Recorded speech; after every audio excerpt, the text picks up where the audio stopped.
এক জঙ্গলে বাস করত এক শিয়াল ও একটি বাঘ। তাদের মধ্যে সম্পর্ক ছিল মামা ভাগিনার। তারা সব সময় একসাথে থাকতো এবং তারা খাবার দাবারও ভাগ করে খেত। তারা প্রতিদিন সকালে শিকারে যেত।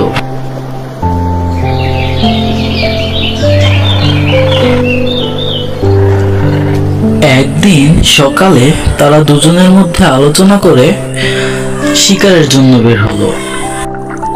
তারা দুজনই হাঁটতে শুরু করলো।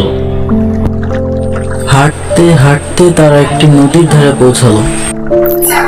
মামা, তুমি জঙ্গলের দিকে যাও, আমি এই নদীর পাশের দিকে যাচ্ছি, দেখি কোথাও কোনো খাবার পাই কিনা।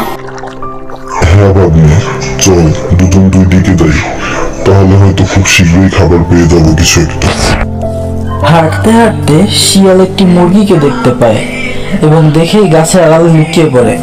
সাথে সাথে সে দৌড়ে গিয়ে মুরগিটিকে ধরে ফেলে। শিয়াল তার বাঘমামার কোনো কথাই চিন্তা না করে মোরগটিকে ধরে খেয়ে ফেলে। এদিকে বাঘ কোনো খাবার না পেয়ে হতাশ হয়ে ফিরে আসে।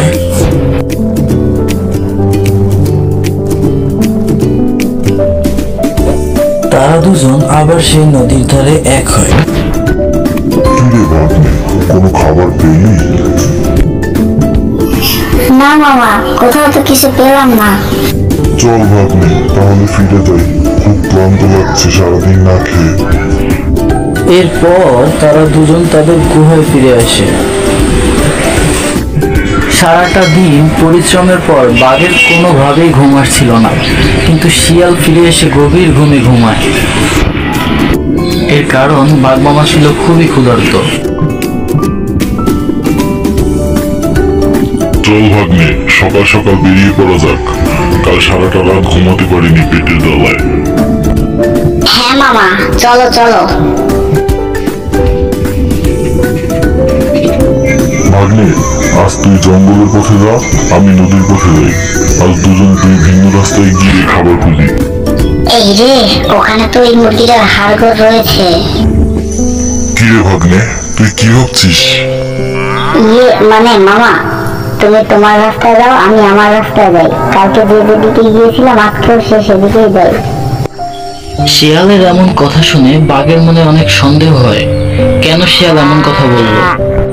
তাই সে মনে মনে শিয়ালের পিছু করার সিদ্ধান্ত নেয়।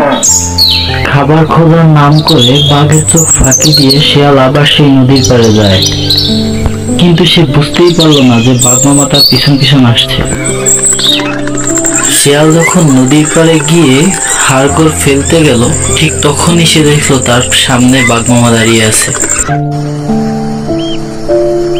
কিরে ভাগ্নে, তুই আমার সাথে কেন এমনটা করলি? আমার ভুল হয়ে গেছে মামা, আমাকে ক্ষমা করে দাও।